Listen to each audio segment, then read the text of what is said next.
Start हो गया।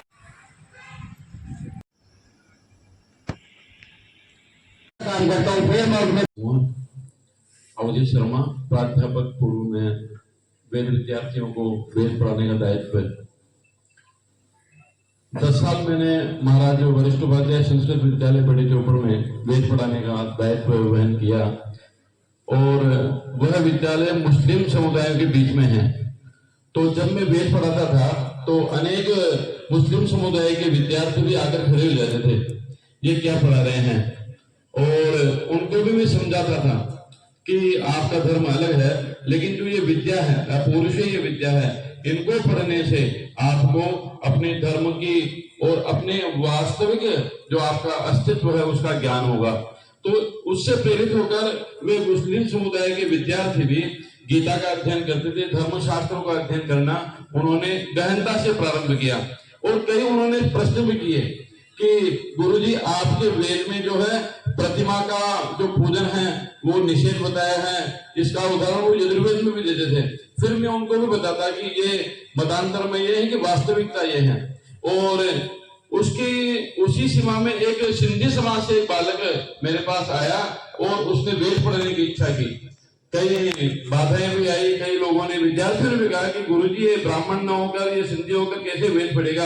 फिर भी मैंने उसको प्रेरित किया और आज वह विद्यार्थी लखनऊ विद्यापीठ से विद्या भारती कर रहा है और जेआरएफ उसको मिली है। धन्यवाद। ठीक है भाई साहब, हो गया। बहुत अच्छे अनुभव पत्र हम सबके मिले। आदरणीय पाठक साहब से मैं आग्रह करूंगा आप आए और अपना मार्गदर्शन हम सबको दें।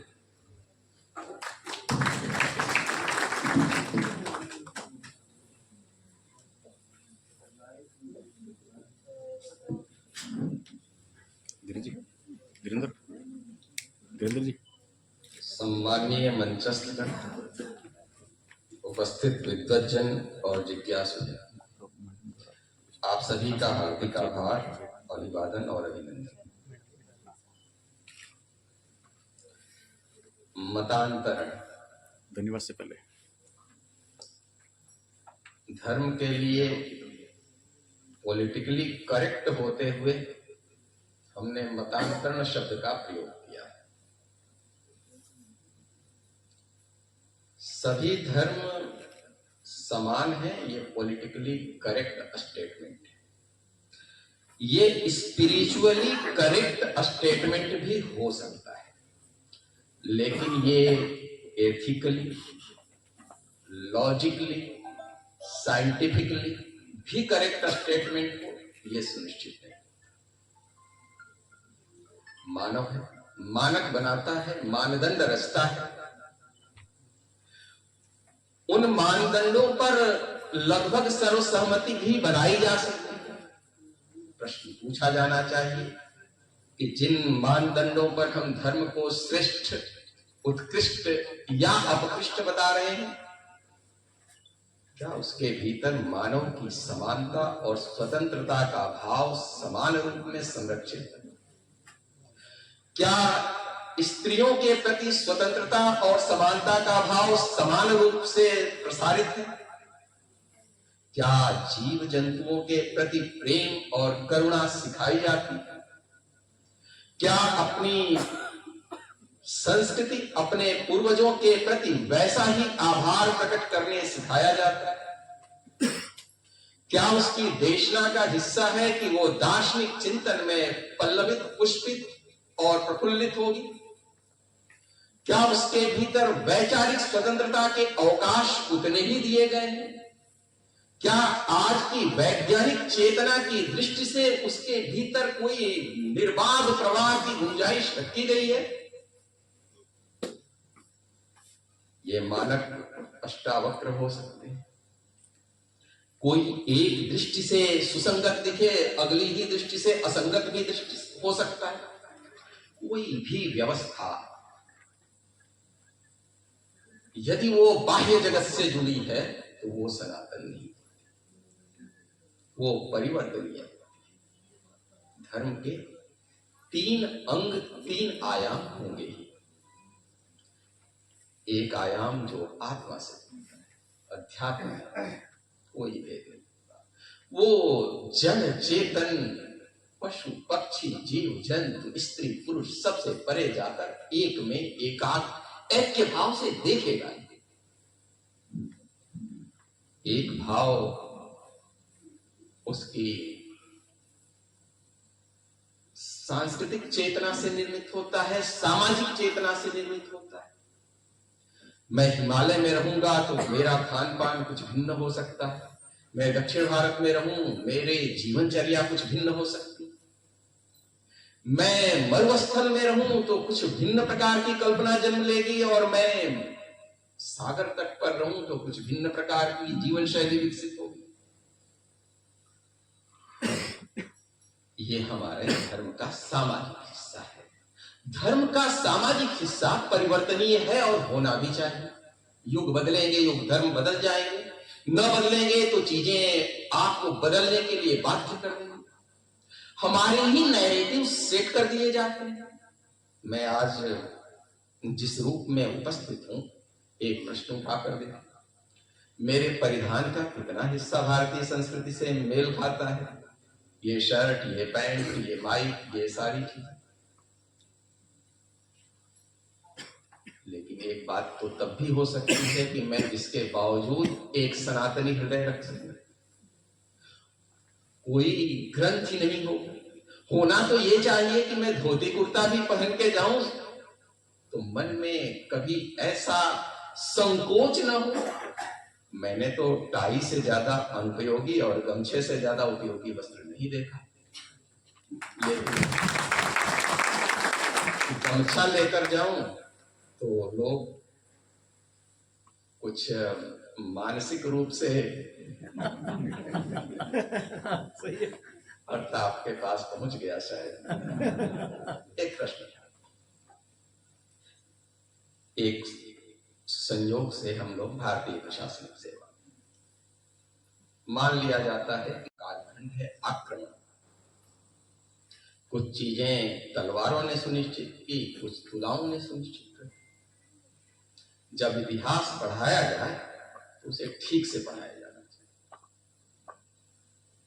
सत्यमेव जयते, ये संसार का अर्ध सत्य है। यद जयते तदेव सत्यम, ये दूसरा सत्य है। जो जीत जाता है वही सत्य है।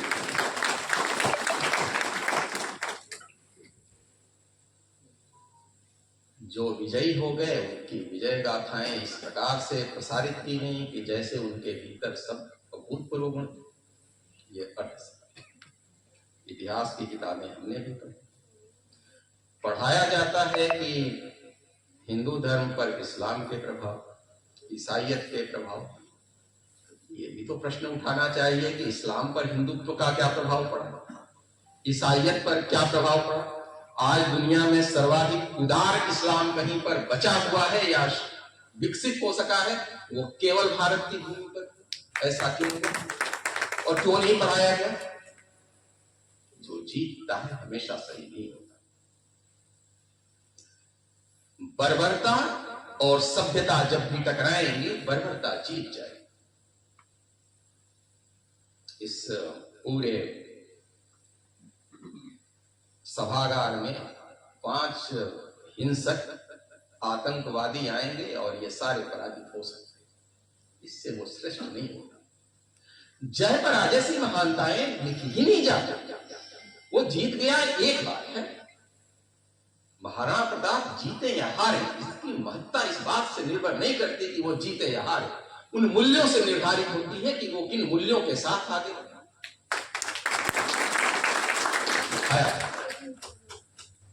हमारे यहाँ भी पूरा संसार भौतिक नियमों से संचालित होता है। एक कालखंड है जब पूरी वानप्रस्थ व्यवस्था है, वन में ही सारी चीजें चलती हैं। कृषि का कालखंड आता है, बड़ा रहस्यमय है। एक बड़े विचारक थे पश्चिम के, कार्ल मार्क्स, कहा करते थे कि इतिहास की कुछ भौतिक शक्तियां चला रही। हम इतिहास को राजाओं की दृष्टि से, संघर्षों की दृष्टि से पढ़ते हैं तो ठीक दिशा नहीं हो पा रही। वो कहते हैं कि जिस दिन हाथ से चलने वाली चक्की की जगह पर मशीन से चलने वाली चक्की आ जाए, उस दिन सामंतवाद कायम नहीं रह पाएंगे, क्योंकि अब शक्ति पूंजीपति के हाथ में आएगी। और ऐसा हुआ। एक उबंतु दर्शन है, अफ्रीका का दर्शन। उसकी भाषा ये कहती है, सूक्ति कहती है, man is man because of others. एक आदमी आदमी है क्योंकि उसके पीछे तमाम लोग खड़े। हम आदमी हैं, उसके पीछे कुछ अभूतपूर्व ढंग से, अप्रत्याशित ढंग से कुछ जीवों का योगदान है। सृष्टि में 84 लाख योनियां, ये किसी जमाने में 84 करोड़ भी हो सकती थी, क्योंकि जैसे जैसे धरती आगे बढ़ी, बहुत बार प्रलय आए। 23.5 करोड़ साल पहले पहला प्रलय आया, तो उस समय लगभग 2/3 प्रजातियां नष्ट हो गई। 6.5 करोड़ साल पहले दूसरा प्रलय आया, जिसमें डायनासोर समाप्त हुए, फिर 2/3 समाप्त हो गई, और कुछ हमारे चलते समाप्त हो गई। मनुष्य जिस जगह पर खड़ा है, वो देवत्व और दानवत्व दोनों के बीच में खड़ा है। वो एक सेतु पर खड़ा है, किधर लौटेगा और किधर लौट जाता है ये पता भी नहीं चलता। ये हमारी संभावनाओं और दुर्भावनाओं से जुड़ा हुआ हमारा व्यक्तित्व निर्मित होता है। एक प्रसिद्ध विचारक था फ्रेडरिक नीत्शे, कहा करता था, man is a scabies on the earth. आदमी इस धरती का चर्म रोग है। ठीक से देखिएगा, मनुष्य उससे अधिक प्रतिभा, उससे अधिक हार्दिक भाव प्रवणता, उससे अधिक कौशल, इतना आध्यात्मिक ज्ञान विज्ञान किसके पास?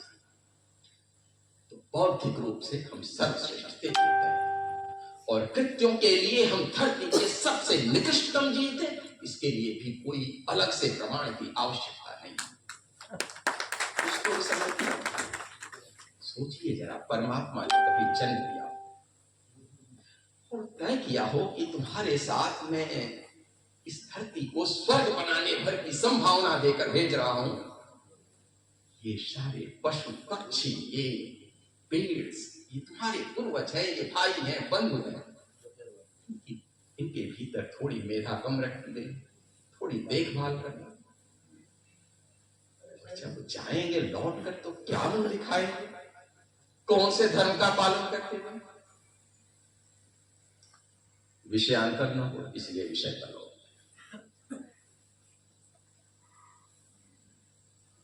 हम एकमात्र धर्म है संभवतः धरती के। एकाध धर्म और भी हैं जो विकसित धर्मों में बचे हुए हैं, जो विकासवादी। धर्म दर्शन पढ़ाया जाता है तो उसमें धर्मों का वर्गीकरण 2 रूपों में किया जाता है, एक इवोल्यूशनरी और दूसरे इवोल्यूशनरी। इवोल्यूशनरी का तात्पर्य है कि आदमी विकसित होता गया, कबीले थे, गृहस्थ बने, गांव बसे, नगर बसे, आज के आधुनिक युग तक समय के साथ विकसित होते। हिंदू धर्म को, क्योंकि अन्य धर्मों से बिल्कुल भिन्न है, इसीलिए सनातन कहा जाता है, क्योंकि वो सनातन काल से विकसित होता है। कोई एक व्यक्ति प्रवर्तक नहीं है, कोई एक ग्रंथ ही सर्वमान्य ग्रंथ नहीं है। मैं वेद मानूं न मानूं, दोनों ही स्थिति में सनातन है। मैं मंदिर जाऊं न जाऊं, दोनों ही स्थिति में सनातन है। कोई व्यक्ति मुझे रोक नहीं सकता। मैं शैव हूं कि वैष्णव हूं कि शाक्त हूं कि ब्राह्मण हूं, मुझे कोई फर्क नहीं पड़ता, मैं रहूंगा ही, जब तक कि कोई मैं अपनी ओर से दावे करके कि मैं हूं ही नहीं, मैं अपना ही निषेध करके न आऊं, तब तक हर एक व्यक्ति इस धरती पर जन्मा जो इस संस्कृति को अपनाया, वे सब के सब ही हिंदू हैं, सबके सब ही सनातनी हैं। और इस परंपरा से 3 धर्म जो आज दिखते हैं निकले, जैन, बौद्ध और सिख। और दूसरी ओर से परंपरा है यहूदी, ईसाईयत और इस्लाम। तो 2 मोटे मोटे शाखा मूल देखें तो, एक हिंदू और एक यहूदी। यहूदी धर्म से ईसाइयत निकली, इस्लाम और हमसे जैन, बौद्ध और सिख। सबके प्रति आदर है हमारे। भविष्य पुराण पढ़िए, ईसा मसीह और हजरत मोहम्मद तक को आराध्य की तरह से लाया। सबके प्रति आदर था। प्रश्न उठा के देखिए, इतना शास्त्रार्थ हुआ, इतने तर्क वितर्क हुए, आलोचनाएं प्रत्यालोचनाएं हुई, एक पत्थर तक क्या कभी फेंका गया किसी के ऊपर? और एक परंपरा रंजित इतिहास लेकर किसी ने किसी शास्त्र के विरुद्ध, किसी ग्रंथ के विरुद्ध, किसी सुक्त के विरुद्ध बोल दिया, हत्या कर दिया। और पूरी श्रृंखला है हत्याओं, जीवित जला दिए, हेरेटिक, ब्लेस्फेमी के नाम, कुफ्र के नाम। ये सुसंगत दिशा नहीं। जिस धर्म के विषय में बोलना हो, कुछ करना हो, तो कई बार उसकी अंतरात्मा से बोलना चाहिए। जब वाणी बोलती है तो केवल कान सुनते हैं, जब हृदय बोलता है तब हृदय तक बात पहुंचती है। जब आत्मा बोलती है तो सबके भीतर बैठा परमात्मा सुनता है। आप किस जगह पर खड़े होकर बोल रहे हैं वो सही मकान पर सुनिश्चित सहसा कर। 100 खून किया हुआ व्यक्ति भी अपने लिए प्रेम चाहता है, चाहता है कि उसे सप्तली विनय पूर्वक, प्रेम पूर्वक ही बात आती है। तो कुछ चीजें हैं ही ऐसी कि वो विरोध की बजाय समन्वय से निकल गए, उनके भीतर वो चीजें जागृत कर। एक बार धर्म को फिर से पलट कर, कई बार ऐसा लगेगा कि हमारे प्रतिरोध धर्म के दर्शन से ज्यादा भाषा को लेकर। एक उदाहरण से समझते हैं।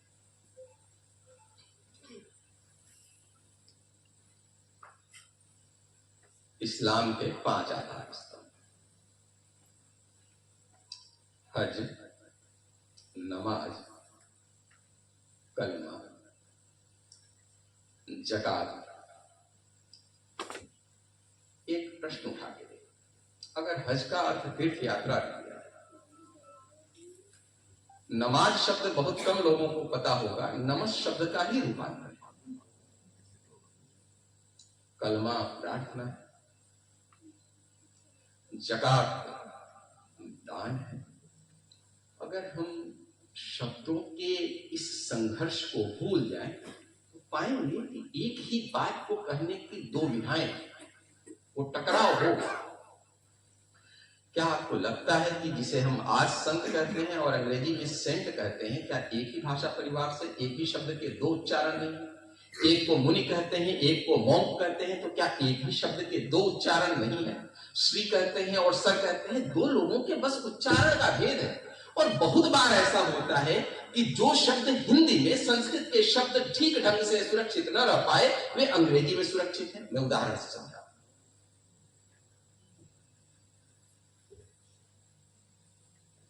वृष बैल या सांड के लिए शब्द है। बुल का बैल हिंदी में प्रचलित है, बलि वर्ग है संस्कृत में। वृष हिंदी से लगभग विलुप्त सा हो गया, लेकिन औक्ष शब्द के रूप में उसका उच्चारण वहां पर सुरक्षित बचा हुआ है। दिवा शब्द हिंदी से लगभग समाप्त सा हो गया, लेकिन देश शब्द सुरक्षित। नक्त शब्द वैदिक शब्द है रात्रि के, लेकिन नक्त हमारे यहां से तो विलुप्त हुआ, लेकिन नाइट के रूप में जस का तस विद्यमान। कई बार शब्दों में से कुछ विलुप्त हो जाता है। जैसे हम सिंधु घाटी के आसपास थे, सिंधु नदी के आसपास थे, तो किसी ने हिंदू कहा या किसी ने इंडिया कहा, स गायब हो गया। स्टार शब्द में स हट जाता है, तार शब्द में। भगवत शब्द था, भ हट गया, गॉड बचा रह गया। कई बार आपको लगेगा कि ये विचित्र सी चीज है जो सरणी की तरह चलती गई है, इस धरती पर 8 अरब लोग हैं। 20 साल पहले 7 अरब, 1900 के आसपास हम, हो सकता है कि इस करीब 2.5 अरब के आसपास। ये पूरा कालखंड है जब भारत बड़ा विशाल है और पूरी दुनिया की आधी आबादी भारत में रहती है। अगर इस विराट पृथ्वी पर आज भी तलाशने चलिए तो गंगा यमुना के दोआब से बेहतर उर्वर भूमि कहां मिलेगी? 3 तरफ सागर से घिरा हुआ समुद्र तट, हिमाच्छादित प्रदेश, रेगिस्तान, कौन सी चीज ऐसी थी जो नहीं थी यहाँ? और जब तक ऐसा बहुत संकट ना आए, कौन जाना चाहेगा मरुस्थल में? कौन जाना चाहेगा एकदम अंटार्कटिका जैसे साइबेरियाई प्रदेश में? कभी लाइक छोटे छोटे कबीले ले रहते थे, तब भी हमारी संस्कृति जो एकेश्वरवादी धर्म है, तर्कतः बड़े सुसंगत, ईश्वर को एक होना ही चाहिए, लेकिन व्यवहारता भी वे उतने ही सुरक्षित हो, ये सुनिश्चित नहीं होता। हम पॉलीथेइस्टिक माने जाते हैं। इसके लिए मैक्स मुलर ने एक शब्द का प्रयोग किया है, हीनोथेइज्म। देववाद तो है, लेकिन जिस समय जिस देवता की आराधना करेंगे उसको सर्वश्रेष्ठ बना देंगे। अभी राम का समय चल रहा है तो राम श्रेष्ठ है, जन्माष्टमी आएगी कृष्ण सर्वोच्च हो जाएंगे, नवमी नवरात्र आएगी देवी श्रेष्ठ हो जाएंगे। समय के साथ जो हमारे भीतर कभी ऐसा हो ही नहीं सकता कि अगर इतने देवी देवताओं की कल्पनाएं की, इतने को उपासित किया, तो किसी एक के लिए मना करने जाए। लेकिन जो एकेश्वरवादी हैं बहुधा असहिष्णु हो जाए, उनको लगता है कि ये सारी चीजें विसंगत है, कि अलग अलग इतने अलग अलग देवी देवताओं की उपासना। और ठीक दिशा में कहें ना तो धर्म ग्रंथों के पुनर्पाठ की आवश्यकता है। पुनर्पाठ की क्यों? धर्म ग्रंथ इतिहास की तरह नहीं लिखा जाता, वे काव्यात्मक भाषाएं, दार्शनिक शब्दावलियां, वे प्रतीकात्मक ढंग से कही जाती है। प्रतीकों की भाषा में बोलेंगे, आप शब्दशः पढ़ेंगे तो सही दिशा में नहीं पहुंच पाएंगे। इस पृथ्वी को जब कहते हैं कि शेषनाग पर आसीन है, तो कोई शेषनाग नहीं खड़ा।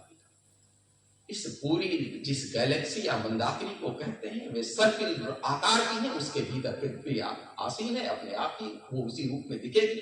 ये कहने की भाषा है, एक युग की अपनी भाषा है। हम भी तो आज समझाते हैं कि पृथ्वी नारंगी की तरह। भूगोल शब्द भास्कराचार्य के सिद्धांत शिरोमणि में, जिस जमाने में हमें लगता है कि गैलीलियो ने बता दिया, किसी ने भूगोल शब्द रचा और उसके भीतर दस का दस वो शब्द है। कैसे ये शब्द आया होगा?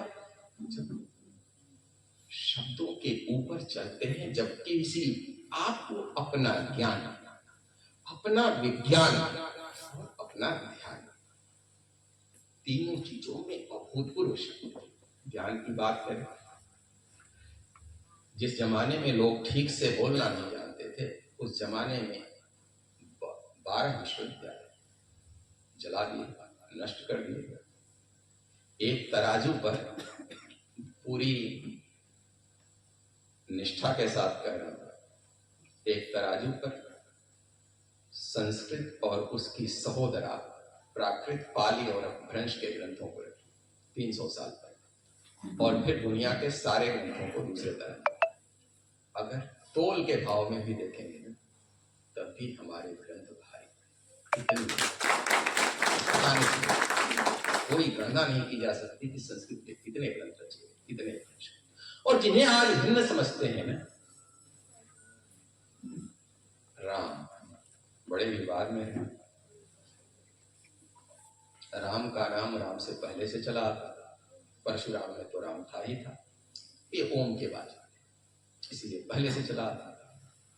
बौद्धों ने दशरथ जातक लिखा है, अनामक जातक लिखा है, दशरथ कथानक लिखा है, ये सारी राम की कथा है। जैनियों ने रविशेण का पौंचर्य अपभ्रंश में है, स्वयंभू का पौंचर्यम प्राकृत में या अपभ्रंश में है, संस्कृत में पद्मचर्य, सीयचर्य, पवनंजय चर्य है, वसुदेव हिंदी है, जो वसुदेव की कहानियां हैं। हमारी कथानक में तो वसुदेव बहुत छोटे से पात्र के रूप में आते हैं, कृष्ण के पिता। एक विराट कालखंड है जब एक दूसरे को स्वीकार करते हैं। और आपको क्या लगता है कि क्या हिंदू किसी एक नस्ल का नाम है? नहीं। फिर तो जो लोग थोड़े बंगाली की तरह दिखेंगे, थोड़े दक्षिण भारतीय दिखेंगे, थोड़े गोरे दिखेंगे, थोड़े काले दिखेंगे, थोड़े लंबे दिखेंगे, सब तो अलग अलग ही मानना पड़ेगा। नहीं, ऐसा सब एक विराट संस्कृति के हिस्से है, नस्लों से कब तय हुआ? और अपने ही भीतर जाके देखिए, शिव की आराधना करते हैं हम। पूरी पृथ्वी पर नस्लों को मुख्य रूप से 3 हिस्सों में बांटते हैं। एक कॉकेशाइड है, जो गोरे हैं, पतले हैं, बाल सुनहरे या भूरे हैं। एक वे लोग जो निग्रॉइड हैं, काले हैं, बाल घुंघराले हैं, एकदम कुंचित केश। और एक मंगोलाइड है, जिनके बाल थोड़े खड़े खड़े होंगे, चेहरा थोड़ा पीला होगा, जिसे हम चीनी, मणिपुरी, असमी, नागालैंडी, त्रिपुरी सभी जगहों पर देख सकते हैं। क्या इनके भीतर वो संस्कृति विद्यमान नहीं थी? अरुणाचल प्रदेश में मिसमी जाति ये कहती है कि ये रुक्म हमारे यहाँ का था, रुक्मिणी हमारे यहाँ की राजकुमारी थी। उलूपी जो अर्जुन की पत्नी है, वो असम की मुझे लगता है समय ज्यादा हो रहा है, मैं समापन अर्थ पता चल जाता है। ठीक, एक बड़ा प्रसिद्ध विचारक है, कहता है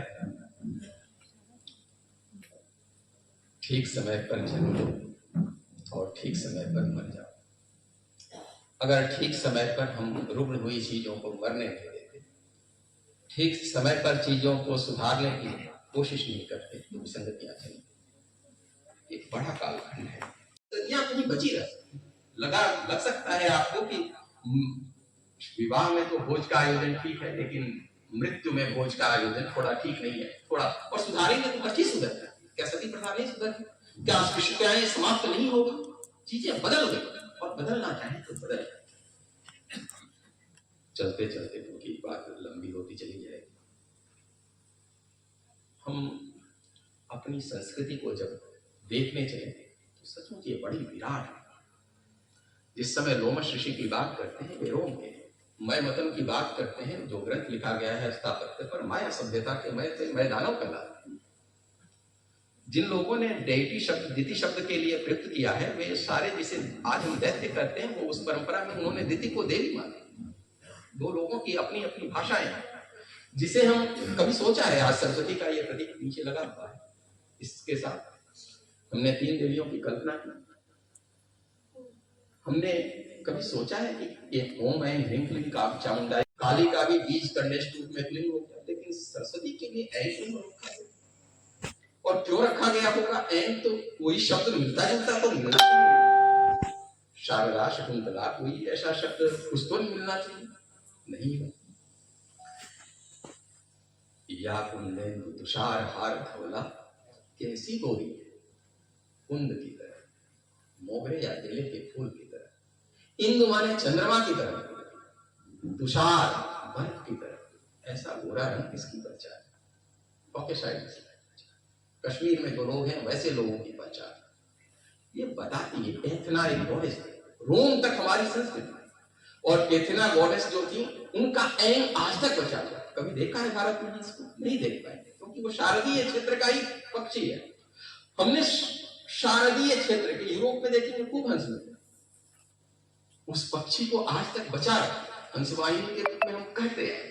बताता है कि बहुत विराट संस्कृति। आज जर्मनी की नॉर्थ सभ्यता हो, केल्टिक हो, मायन हो, सुमेरियन हो, बेबोलियन हो, तमाम में हमारी संस्कृति बची हुई। आप चीन में जाके देखिए, यार चीन का तो नाम हम इतने लोगों को पता होगा कि जो चीन शब्द है, सिंह शब्द का उच्चारण था, ड्रैगन का शेर की तरह था, हमने उच्चारण, हमें किसी ने नाम दे दिया जैसे इंडिया कर दिया। ऐसे ही बहुत सारी चीजें हमारी भाषा की, हमारी संस्कृति की असंख्य जगहों पर विद्यमान है। प्रेम पूर्वक जाए, सब गुण बताए। और एक और बात जो मुझे बहुत प्रिय लगी है, बुद्ध का एक शिष्य देशना के लिए था, धर्म प्रचार के लिए था। बहुत दिनों तक साथ रहा।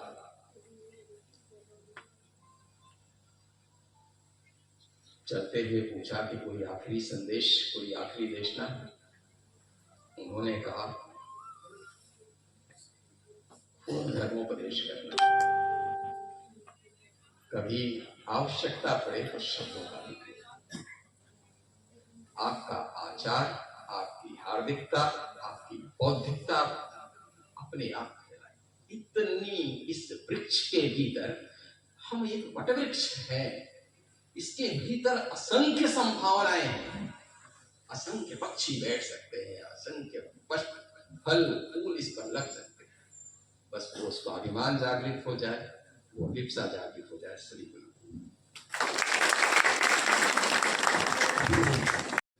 बहुत सहजता और सरलता से बहुत अच्छी बातें आपने हम सबको बताई। अभी काव्य गीत होगा, उसके बाद में आज के मुख्य वक्ता आदरणीय निमारानी वैसा का मार्गदर्शन हम सबको मिलेगा। काव्य गीत से पहले इस महाविद्यालय की प्राचार्य शालिनी जी 2 मिनट में कुछ इस महाविद्यालय से संबंधित हमको बताएंगी। कुछ सूचनाएं हैं। कार्यक्रम के पश्चात में भोजन की व्यवस्था है, तो आप सभी लोगों से मेरा आग्रह है प्रसादी पाकर के ही पधारेंगे। शालिनी जी अपना बताएंगे।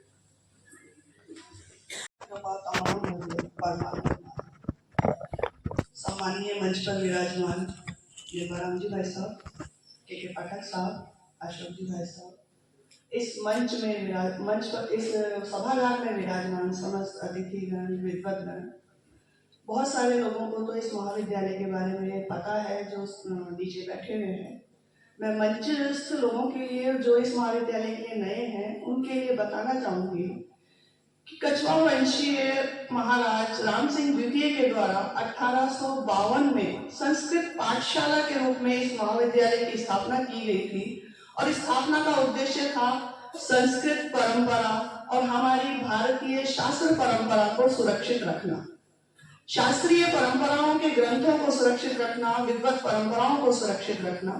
उन्होंने पूरे भारतवर्ष से बुला करके विद्वानों को इस पाठशाला में नियुक्त किया और उनके माध्यम से हमारी प्राचीन शास्त्रीय परंपरा को संरक्षण प्रदान किया गया। पंडित गिरधर शर्मा चतुर्वेदी, मधुसूदन ओझा, भट्ट मथुरानाथ शास्त्री, एकनाथ झा जैसे विद्वद्गण इस महाविद्यालय के छात्र रहे। धीरे धीरे ये महाविद्यालय के रूप में विकसित होता चला गया। और सबसे बड़े गौरव की बात है, आज जब हम यहाँ धर्म की चर्चा कर रहे हैं, इस महाविद्यालय को गौरव प्राप्त है कि यहाँ के प्राचार्य रहे श्री चंद्रशेखर द्विवेदी जी, जो बाद में निरंजन देव तीर्थ के नाम से पुरी के शंकराचार्य बने और उस पद पर सुशोभित हुए। ये इस महाविद्यालय की परंपरा है, हम उस परंपरा के अनुयायी हैं। मुझे भी इस महाविद्यालय में पढ़ने का गौरव प्राप्त हुआ है और आज इस महाविद्यालय की व्यवस्थाएं संभाल रही हूँ। आधुनिक युग में भी हमने इस महाविद्यालय को उसी रूप में बनाए रखा है। आज जब महाविद्यालयों के लिए नेट का एक्रीडेशन आवश्यक हो गया है, उस व्यवस्था में भी इस महाविद्यालय ने अपना स्वरूप बनाए रखा और राजस्थान में ये प्रथम संस्कृत महाविद्यालय बना जिसे नेट से बी ग्रेड प्राप्त हुई। इसके बाद अन्य 3 महाविद्यालयों को राजस्थान में प्राप्त हुई है। अभी तक 4 महाविद्यालय ही हैं राजस्थान में संस्कृत के जिन्हें बी से नेट मिला है, नेट से बी ग्रेड प्राप्त हुआ है। उनमें से ये महाविद्यालय प्रथम है। हम सबका ये प्रयास है कि हम भारतीय परंपराओं का संरक्षण करें, धर्म का संरक्षण करें। प्राचीन काल में जो धर्म सभा हुआ करती थी, उसमें इस महाविद्यालय के आचार्यों का बहुत बड़ा योगदान होता था। जब भी समाज में कहीं विसंगति नजर आती थी या धर्म के संबंध में मतमतांतर होते थे, तो यहाँ के विद्वद्गण एक मार्ग प्रशस्त करते थे जिस पर पूरा जयपुर प्रांत या राजस्थान चला करता था। तो ये इस महाविद्यालय को गौरव है। और जयपुर को जो छोटी काशी कहा जाता है, उस छोटी काशी कहलाने में, अपरा काशी कहलाने में इस महाविद्यालय के आचार्यों का, छात्रों का बहुत बड़ा योगदान रहा है। मैं आशा करती हूँ कि आप सबका सहयोग मिलने से ये महाविद्यालय अपनी परंपराओं को सुरक्षित रख पाएगा। धन्यवाद। बाहर कुछ स्टॉल लगी हुई हैं, वहां पे कुछ शब्द साहित्य की पुस्तकें रखी हुई हैं, सशुल्क हम ले सकते हैं। अभी आशुतोष जी भट्ट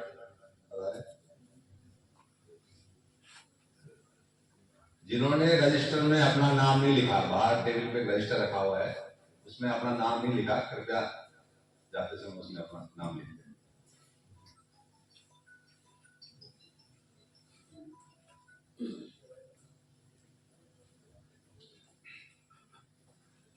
सावधान, काव्य गीत सुनेंगे।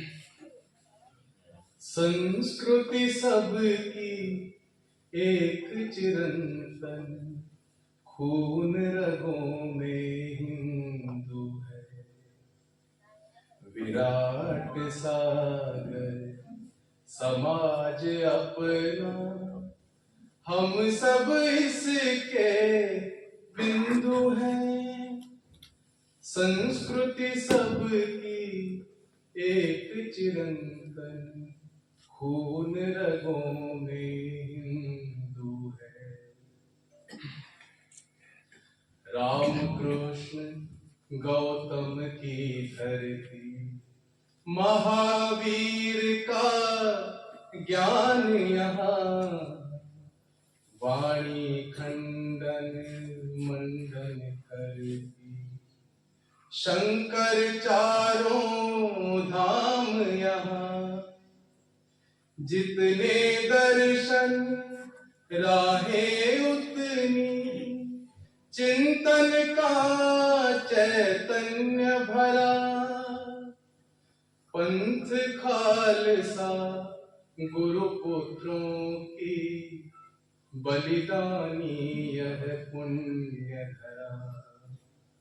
अक्षय वट अगणित शाखाएं, जड़ में जीवन हिंदू है।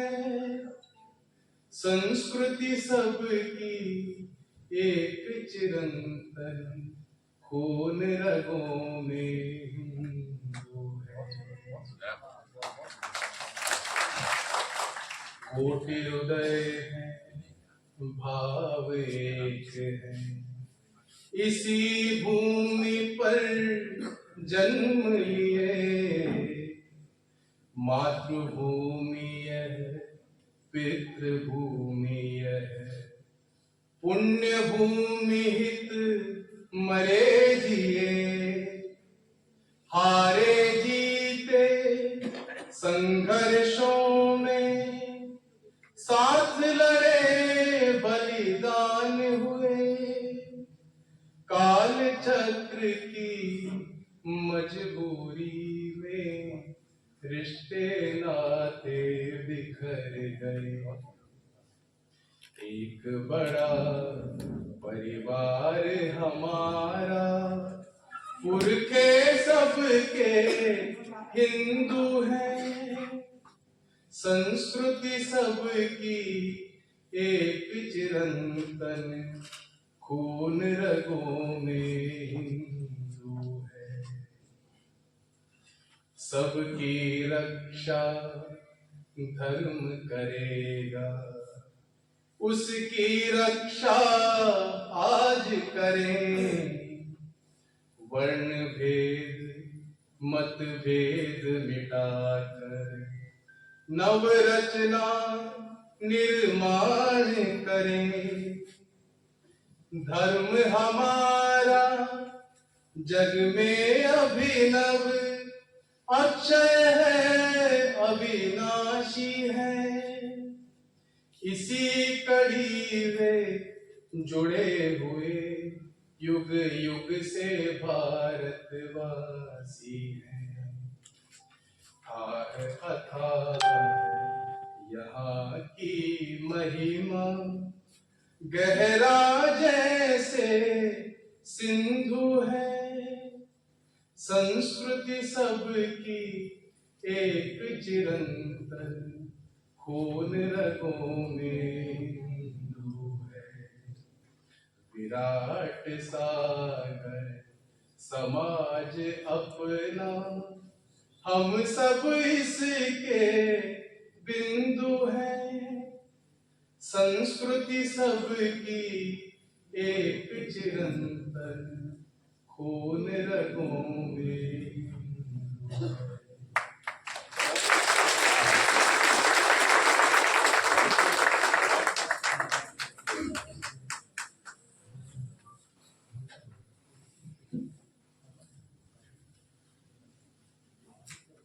धर्म जागरण समन्वय और संस्कृति आयाम के द्वारा आज इस गोष्ठी का आयोजन किया गया है। उसी निमित्त यहाँ पर मंच पर विराजमान आदरणीय के पाठक साहब, इस महाविद्यालय के प्राचार्य महोदया, धर्म जागरण के प्रांत प्रमुख, सामने विराजमान पूज्य संत चरण, समस्त विद्वत वृंद, माता भगिनी, तो आज जिस भाव को लेकर के हम यहाँ एकत्र हैं, जिस प्रकार का सार गर्भित आजकल हम वर्तमान भाषा के अंदर अपनी कार्यशैली में जिसको कहते हैं युगानुकूल, यानी युगानुकूल हिंदुत्व कैसा होता है वो हमारे सामने बहुत विस्तार से आदरणीय पाठक साहब ने रखा। और आप सबको भी ऐसा लगा होगा, एक IAS अधिकारी इतना बड़ा विद्वान और शासन प्रशासन में कैसे काम करते हैं। मैं तो बहुत पहले से जानता हूं आपको, लेकिन आज आप अनेक विद्वानों का एक साक्षात्कार आपसे हुआ है, तो आप में से कईयों को लगता होगा कि पाठक साहब हमारे इस कार्य के लिए बहुत उपयोगी है। प्रशासनिक अधिकारी है, उस मर्यादा को ध्यान में रखते हुए हम इनके साथ में संवाद निरंतर रख सकते हैं। उनके बोलने के बाद में और जो गीत एक हमारे सामने आया, उसने आज के कार्य की जो बची हुई बातें थी उसकी भी पूर्ति कर दी।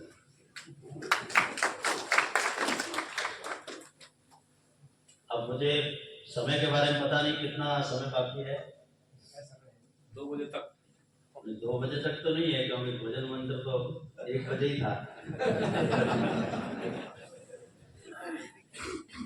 जितना इससे तो काफी लंबा है, लेकिन बहुत कम समय में मैं इसको पूरा करने का प्रयत्न करता हूं, क्योंकि हम सभी चिंतन के अनेक प्रकार हो सकते हैं। दर्शन को जानने वाले, अध्यात्म को मानने वाले, धर्म संस्कृति के अंदर के अंतर्गत अपनी परंपराओं को लेकर के और उसके वाहक बनकर के चलने वाले हैं। इसलिए जो बातें आ गई उनको न बोलते हुए आज के विषय पर कुछ व्यवहारिक जो कार्य है, जिसके बारे में हम सबको मिलकर के एक विचार करना चाहिए, उसकी थोड़ी चर्चा आपके सामने और निवेदन करूंगा। अपने यहाँ पर मनुस्मृति का एक श्लोक है, वो बार बार हम बोलते हैं, एतत् देश प्रसतस्य सकाशात् अग्र जन्मना स्वं स्वं चरित्रम शिक्षेरन पृथ्व्या सर्वमानवा। वहां से लेकर आज तक एक ऐसा उदाहरण कोई नहीं बता सकता कि कभी सनातन को मानने वाले, कभी आर्य कहलाए, आज जो हिंदू कहलाते हैं, उन्होंने किसी दूसरे धर्मावलंबी को अपने धर्म के अंदर लोभ, लालच, दबाव, डरा धमका करके सम्मिलित किया हो। क्योंकि उस श्लोक में भी यही आता है, इस धरती पर जन्मे हुए जितने भी कुछ विद्वान, पंडित, ब्राह्मण, कुछ भी कह सकते हैं, विश्व भर के आने वाले जो लोग थे उनसे अपने अपने धर्म संस्कृति का शिक्षा का, चरित्र की शिक्षा लेते थे। यानी हमने उनको ये नहीं कहा हम श्रेष्ठ है, तुम कैसे हो और कैसे चलना चाहिए। वहां से लेकर आज तक की हमारी परंपरा है, उसको हम लेकर के चल रहे हैं, इसलिए हम सनातन है। लेकिन एक लंबा काल ऐसा रहा, पिछले लगभग 2000 वर्षों से सबसे पहले ईसाइयत ने अपने विस्तार के लिए अत्याचार किए और उसके बाद में पैदा हुए इस्लाम ने किए। और इन 2000 वर्षों के पूरे विश्व के इतिहास को यदि हम देखते हैं तो भारत भी उससे प्रभावित रहा। 700-800 वर्षों से संघर्ष करते करते और अपने यहाँ 1947 आ गया, अर्थात हम स्वाधीन हो गए। पिछले वर्ष हमने स्वाधीनता का अमृत महोत्सव मनाया, जिसको आजादी का अमृत महोत्सव भी कहा।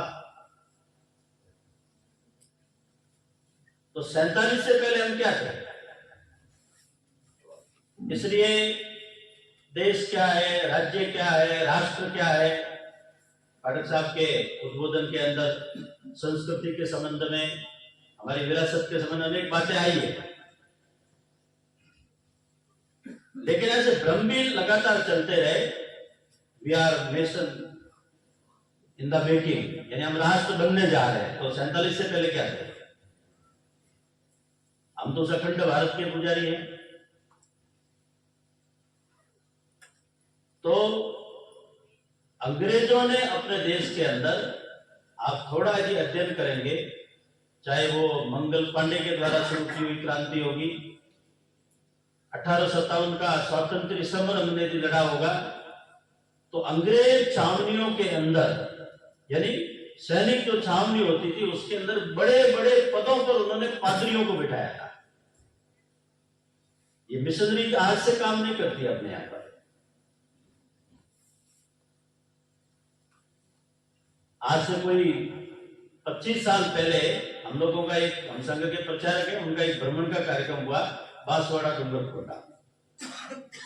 एक गांगर तराई करके स्थान है, उसके पास में हमको जंगल में ले गए कुछ स्थान देखने का। रास्ते के अंदर एक बहुत बड़ा चर्च आया और हमको बताया कि 100 वर्ष पहले बना था। अब आप कल्पना करोगे, आज भी जहां साधनों का अभाव है और 100 वर्ष पहले उसका जब निर्माण हुआ है इतना विशाल, उस समय वहां एक भी ईसाई नहीं था। जिसको हम जनजाति ट्राइबल कहते हैं, या फिर आज एक नया नैरेटिव खड़ा करके हमसे अलग करने के लिए उनको आदिवासी कहा करके पुकारा जाना प्रारंभ किया है। तो जनजाति समाज के अंदर एक भी ईसाई नहीं था। इतना बड़ा चर्च क्यों बनाया, किसके लिए बनाया, कौन थे? तो कहते हैं कि उसके बाद में उस चर्च के 50 किलोमीटर की परिधि के अंदर एक भी हिंदू जनजाति नहीं बचा, सारे के सारे ईसाई हो गए।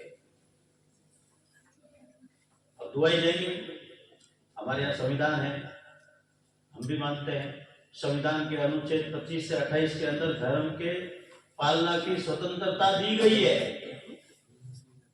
लेकिन आप बलात् किसी को धर्म बदलाते हैं, लोभ से, लालच से, धमका करके, डरा करके, तो उसकी अनुमति नहीं है। बाद में अब जब हम लोग जाते हैं वहां, जिस चर्च की मैं बताता हूं, तो अपना काम भी बढ़ा। हमने वनवासी कल्याण आश्रम खड़ा किया, जनजाति समाज में संपर्क किया, अनेक परियोजनाएं धर्म जागरण की वहां पर शुरू हुई, जिनके बारे में और हमको बताया गया। तो इन परियोजनाओं के माध्यम से अब उस चर्च के 1 किलोमीटर की परिधि के अंदर भी गिने चुने ईसाई बचे हैं। और इसलिए कई बार हम जब ये चिल्लाहट सुनते हैं, आरोप प्रत्यारोप सुनते हैं, हम हिंदू नहीं है, जब इस प्रकार की भाषा सुनते हैं, उससे पीछे एक विशेष विचार मानसिकता के लोग काम करते हैं कि उनको लगता है कि ये हिंदुत्व का प्रभाव, ये सनातन के प्रति एक लगाव और आधुनिक समय के अंदर आधुनिकता के साथ में, यानी विज्ञान और तकनीक का साथ लेकर के जिस प्रकार हिंदुत्व का विस्तार हो रहा है, ये ऐसे होता रहेगा, हमारी दुकान बंद हो जाएगी। इसलिए भिन्न भिन्न प्रकार के षड्यंत्र चल रहे हैं। क्या हम उन सबसे परिचित हैं? क्या उन षड्यंत्रों के कारण से हम सावधान हैं, सतर्क हैं? तो ये आज हमको देखना पड़ेगा। आज हमारे बस्ती में एक किसी महाशय ने यहां बताया था, जिसको हम SC कहते हैं, अनुसूचित जाति। अनुसूचित जाति वर्ग की अनेक ऐसी जातियां हैं जिनके अंदर द्रुत गति से ईसाईकरण हो रहा है। कारण क्या है? कारण एक ही है कि इतने वर्षों से हमारे साथ भेदभाव किया गया, हमको मंदिर में प्रवेश नहीं दिया, हमको साथ में नहीं बिठाया गया, हमको मठों में, मंदिरों में, आश्रमों में नहीं आने देते। हमारे पूज्य संत महात्मा कभी हमारी बस्ती और हमारे आयोजन के अंदर सम्मिलित नहीं होते क्योंकि हम अछूत हैं। तो जब यदि हम अछूत हैं, वही बात है, बाबा साहब अम्बेडकर ने अभियान लिया था, याद है आपको? कालेराम मंदिर के अंदर प्रवेश के लिए बार बार उन्होंने प्रयत्न किया। तो उन्होंने कहा कि यदि हमको हिंदू मानते हो तो प्रवेश करो, यह हमारा अधिकार बनता है। यह मत समझना कि मेरे अनुयायी यदि इस मंदिर के अंदर आ गए तो इनको भोजन मिल जाएगा, रोटी की व्यवस्था इनको कमा कर ही करनी पड़ेगी, लेकिन हिंदू मानते हो तो अधिकार है। नहीं मिला। आज वो परिपाटा पार्टी अभी तक बंद नहीं हुई है। इसलिए इस जयपुर जैसे महानगर के अंदर और बाहर आपको घोर आश्चर्य होगा कि केवल हमारी एक परियोजना चलती है धर्म जागरण की, वो सिंधी परियोजना, केवल SC ST में ही हो रहा, ऐसा नहीं है। जो भी अभावग्रस्त है वो उसको पकड़ते हैं। कोई रेडी लगाने वाला, ठेला लगाने वाला, हैंड टू माउथ जिसको कहते हैं, रोज कमाना रोज खाना, ऐसा कोई एक मोहरा पकड़ करके उसको कुछ वेतन दे करके और चंगाई सभाएं शुरू करते हैं। तो हमारा जो सिंधी समाज है, वो सिंधी में तो सभी प्रकार की जातियां वर्ग है, उनके अंदर बहुत तेज गति से जयपुर महानगर के अंदर ईसाईकरण शुरू हो गया। हमको पता चला, स्वयंसेवकों ने उसका सर्वे किया और सिंधी समाज के भी यहाँ बड़े बड़े संत है, बड़े बड़े सामाजिक पदाधिकारी है, जब उनके सामने विषय रखा वो मानने को तैयार नहीं। अंत में जब उनको प्रत्यक्ष इस प्रकार की ठिकाने दिखाए गए, स्थान लोगों से मिलाया गया, तब उनकी आंखें खुली। परियोजना ने व्यापक प्रयत्न प्रारंभ किए हैं और एक बहुत बड़ी सफलता घर वापसी की उस दृष्टि से हो रही है। लेकिन आसपास के ग्रामीण क्षेत्र के अंदर विशेष करके बैरवा समाज, बलई समाज, नगरीय क्षेत्र में कुछ वाल्मीकि बस्तियां, क्या धरले से ईसाईकरण हो रहा है। एक हमने शुरू किया अपना सेवा विभाग है, नारायण दर्शन यात्रा, यहाँ पूज्य संत बैठे हैं और उसमें सम्मिलित हुए भी संत हैं। तो SC की ST की उन बस्तियों के अंदर संतों को लेकर के गए। हम बात करते हैं, हमारी दिक्कत क्या होगी कि हम कथनी और करनी का जो हमारा भेद है वो जमीन आसमान का अंतर है। हम एक तरफ तो लाइव चंद्रयान को चंद्रमा पर उतार रहे हैं और दूसरी तरफ कोई व्यक्ति हाथ लगाता तो अशुद्ध हो जाते हैं। ये कथनी करने का जो हिंदू का अंतर है, उसके कारण से आज ये दुर्दशा हमारी आंखों के सामने हो रही है। जब पूज्य संतों को जब लेकर गए, आप कल्पना नहीं करेंगे, या योगी जी बैठे आप पूछना कि लोगों को विश्वास नहीं हुआ कोई संत हमारी बस्ती में आया। 75 वर्ष की स्वाधीनता है, याद रखना, अंग्रेजों के 75 साल हो गए। इतनी हम धर्म संस्कृति की और प्रचार की परंपराओं की बातें करते हैं, क्या उन्होंने बिल्कुल अवगत की होगी। इस प्रकार के वो विहंगम दृश्य बने, उनके अश्रु धाराएं बह रही है, भाव विभोर हो गए लोग। और जब संतों ने उनके हाथ का प्रसाद ग्रहण किया तो उनको तो ऐसा लगा कि हमारे तो सारे पुरखे तर गए, कभी सोचा ही नहीं ऐसा होगा। तो वहां पर बहुत अपेक्षा है, बहुत प्रतीक्षा है। तो हिंदू समाज के ऐसे बड़े कहनाने वाले विद्वत जनों को पूज्य संतों से विनम्र प्रार्थना की धर्म जागरण सवर्ण संस्कृति विभाग ने बड़ी संख्या में संतों को भी जोड़ा और उनके माध्यम से इन सब बंधुओं के बीच में जाना। दूसरा इस्लाम का भी है, तो वो जब हम देखते हैं तो उसको लेकर के तो बड़ा एक विभत्स दृश्य निर्माण हो जाता है समाज के अंदर। अभी आपने देखा होगा ये मुद्दे इस विधानसभा चुनाव में खूब उठे, विशेष करके परकोटे के अंदर। आज याद रखना, सैकड़ों ऐसे मंदिर है जिसके अंदर मुसलमानों की बकरियां बनती है, इस जयपुर शहर के अंदर, क्योंकि हिंदू ने पलायन कर लिया। या वहां जो रहते हैं वो चुप बैठे रहते हैं। ये किसी के विरुद्ध में भाषण नहीं है, विद्रोह की शब्दावली नहीं है, ये सोए हुए समाज का जागरण है, उसको जगाने की आवश्यकता है। क्यों? क्योंकि जब हम बोलते हैं संस्कृति सबकी एक चिरंतन खून रगों में हिंदू है, विराट सागर समाज अपना हम सब उसके बिंदु है, तो समाज को साथ लिए बिना परिवर्तन संभव नहीं है, बच नहीं सकते। और इसलिए जो मतांतरण को लेकर के जो चुनौतियां खड़ी हो रही है, जनसंख्या का असंतुलन, एक नारा लिखा जा रहा है बार बार, हिंदू घटा देश घटा।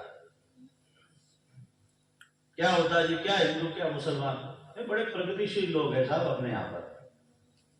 लव जिहाद की घटनाएं होती, लड़कियां आती, नहीं मेरे वाला जो है वो ऐसा नहीं है, थोड़ा दिन बाद में उसकी डेड बॉडी सूटकेस में मिलती है।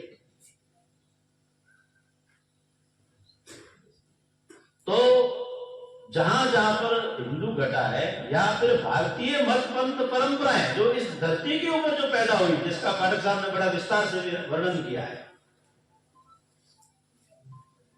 वो जहां जहां घटा है वो देश का अंग कटा है।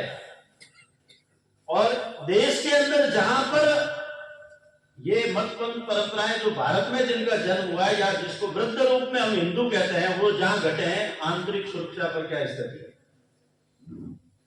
हमारा आर्थिक तंत्र गड़बड़ा जा रहा है, सब प्रकार के व्यवसायों के ऊपर कब्जे, और इस कारण से आंतरिक सुरक्षा खतरे में पड़ गई है। हमारा दुर्भाग्य है कि हम सब मिलकर के समाज को उस दिशा में नहीं ले जा सकते जो श्रम प्रधान कभी हमारा समाज कहलाता था। हाथ से काम करना, आज हम उसको छोड़ते जा रहे हैं। आज उनको प्रेरित करने की आवश्यकता है। छोटे छोटे काम, लोहे का, लकड़ी का, बाल काटने का, सिलाई का, प्लम्बरिंग का, इलेक्ट्रिशियन का, फल सब्जी का,